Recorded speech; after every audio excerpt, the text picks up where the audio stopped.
Bonjour, merci pour le choix. Bienvenue sur la chaîne Conseil Santé. Peut-être que quelqu'un parmi vous aurait pu sauver la vie de son proche qui est décédé suite au traumatisme crânien.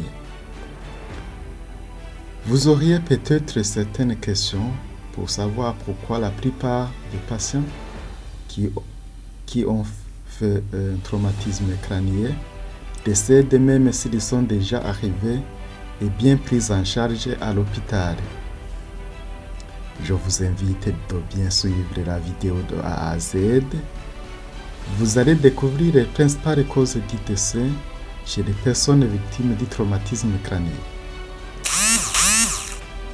Avant de commencer, je vais d'abord vous rappeler que le cerveau qui représente à peu près 2% de notre poids corporel est irrigué par 15% du sang total pompé par le cœur en une unité de temps, c'est-à-dire la quantité du sang total envoyé dans la circulation sanguine par minute. Nous tenons à vous informer aussi que le cerveau est une partie du corps très sensible à toute agression, se manifestant le plus souvent par odème et augmentation de la pression dans la boîte crânienne. Passons maintenant en revue des principales causes de décès en cas de traumatisme crânien. Premièrement, hypotension artérielle.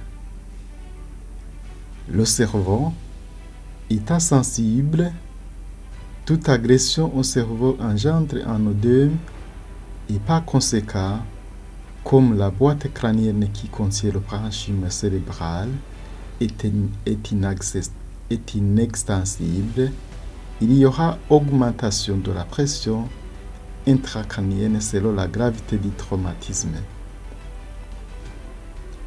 Cependant, en cas de pression intracrânienne, pour que le sang arrive au cerveau, il faudra augmenter évidemment la pression artérielle avec pour une moyenne supérieure ou égale à 80 mm de mercure. Pour ce faire, le patient doit être transféré dans un centre spécialisé de neurochirurgie bien équipé pour assurer la surveillance de la pression de perfusion cérébrale afin de prévenir l'hypoperfusion du cerveau et par conséquent l'ischémie cérébrale en attendant probablement une intervention chirurgicale qui peut être probablement faite en urgence en fonction de la gravité du traumatisme et des lésions mises en évidence par imagerie. À ce moment-là, la surveillance porte aussi sur la détection des complications neurologiques, les signes d'engagement cérébral et les signes infectieux. Deuxièmement, hypoxie. La vérification de la respiration et des voies aériennes est le premier réflexe du secouriste en cas de traumatisme crânien ou n'importe quel traumatisme. Si le patient respire et que les voies aériennes sont obstruées,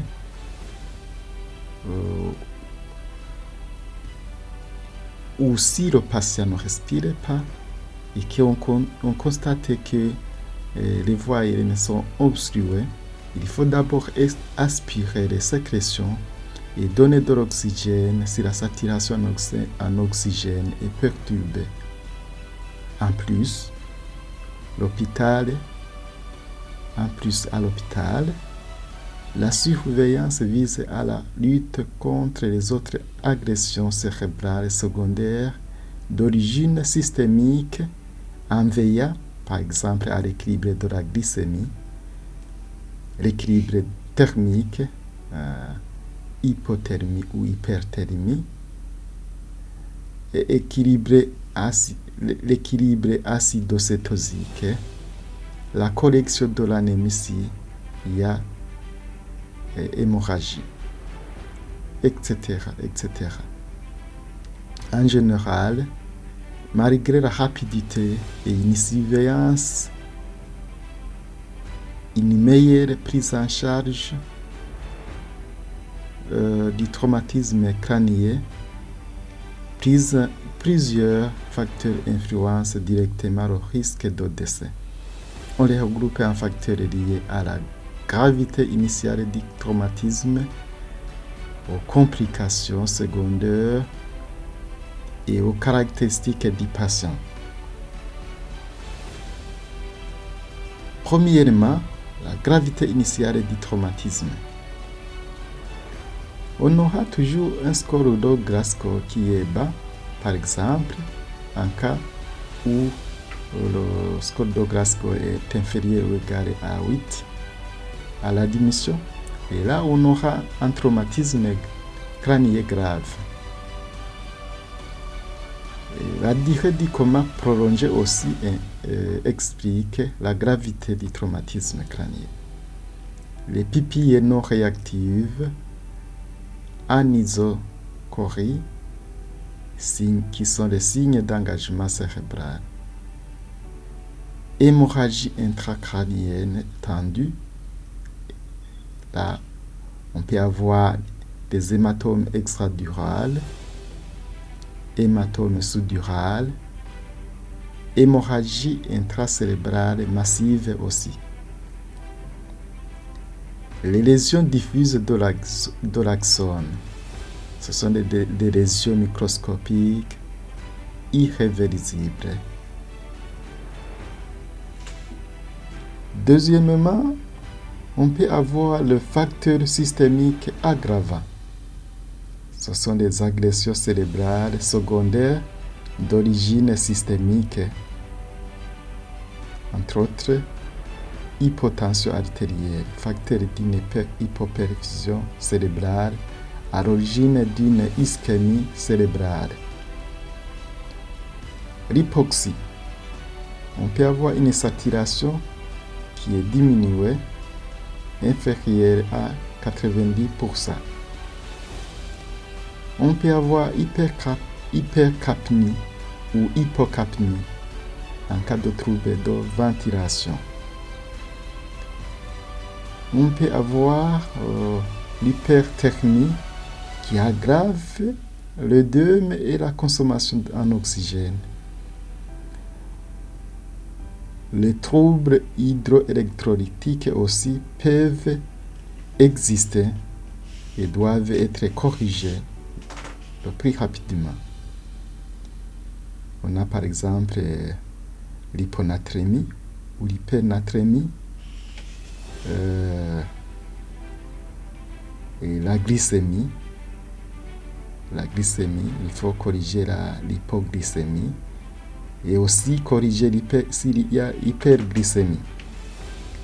Donc, ce sont des facteurs qui aggravent la situation. Donc, ils agressent le cerveau. Donc, il faut toujours vérifier, détecter et corriger. Complications, troisièmement, complications intracrâniennes secondaires. En cas de traumatisme crânien, on peut avoir une hypertension intracrânienne non contrôlée. C'est-à-dire, il y a l'hyperpression dans la boîte crânienne. Et là, il faut détecter à temps et corriger. Si l'hypertension intracrânienne n'est pas corrigée, il y aura un probable engagement cérébral. Et là, on peut donner le mannitol ou solution hypertonique pour diminuer la pression intracrânienne. L'œdème cérébral. Il faut éviter les surcharges pour ne pas aggraver l'œdème qui est engendré par les lésions. Il peut y avoir une hernie cérébrale, c'est-à-dire engagement temporal ou amygdalien. Donc, en cas d'œdème, il peut y avoir une hernie au niveau temporal, au niveau des amygdales.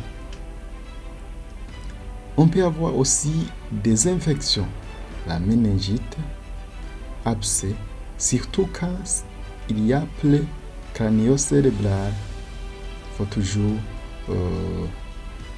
essayer de détecter et suivre et prendre les paramètres vitaux régulièrement et détecter les signes de méningite, l'ardeur, tout ça. Crise épileptique répétée. En cas de crise épileptique répétée, il y a aussi aggravation des lésions existantes. Quatrièmement, facteurs liés au patient. Un patient qui a un âge avancé a un pronostic plus sombre. Donc les patients âgés sont vulnérables. La comorbidité, un patient qui a des maladies chroniques, comme par exemple hypertension artérielle, diabète, traitement par anticoagulants, troubles cardio-respiratoires existants. On peut avoir des troubles cardio-respiratoires qui existent avant le traumatisme. En cas de BPCO, en cas d'insuffisance cardiaque. La prise d'anticoagulants ou d'antiagrégats peuvent entraîner une hémorragie intracrânienne plus grave. En résumé, on peut classer toutes ces causes en deux grands déterminants du décès en cas de traumatisme crânien, malgré une prise en charge rapide et adéquate. 1. La sévérité initiale. Quand vous avez un patient qui a un coma profond, des lésions étendues, et là, le patient a des chances limitées de survivre. 2. La survenue d'une agression cérébrale secondaire. Là, l'hypotension. Je vous ai dit que l'hypotension doit être surveillée et revue à la hausse même pour une pression artérielle moyenne inférieure ou égale à, et donc pour une pression artérielle supérieure ou égale à 80 mm de mercure. Et cela nous aide à nous assurer sur la perfusion du cerveau. Et au cas contraire, on aura une ischémie qui aggrave la situation. Aussi l'hypoxie et la respiration, il faut toujours s'assurer de la bonne oxygénation. L'hypertension intracrânienne, il faut toujours surveiller la pression intracrânienne. Il y a aussi beaucoup comme la glycémie, correction de la glycémie, s'il y a hypo ou hyperglycémie. Ce sont tout ça alors des agressions cérébrales secondaires, donc il aggrave la situation. Ils sont d'origine systémique. Alors, pour terminer, en cas d'accident, il faut toujours appeler au numéro de secours dans l'immédiat pour une prise en charge plus rapide, car le délai de début de prise en charge de la victime compte beaucoup et augmente les chances de guérison du patient. Certains gestes s'avèrent aussi nécessaires avant l'arrivée de l'équipe médicale. Il s'agit, par exemple, d'éviter de prendre le patient lorsqu'il convulse pour ne pas entraver sa respiration, causer des lésions musculaires secondaires, mais il faut aussi éloigner tout objet qui est susceptible de blesser le patient.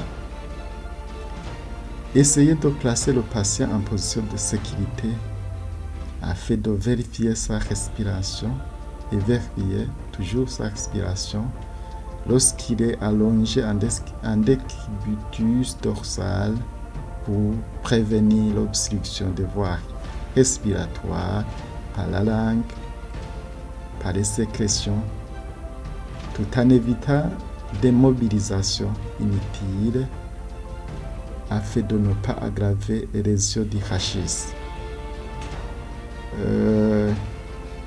Je vous remercie pour avoir pris le temps de suivre ma vidéo et vous demande de vous abonner pour ne pas rater la prochaine vidéo. À bientôt.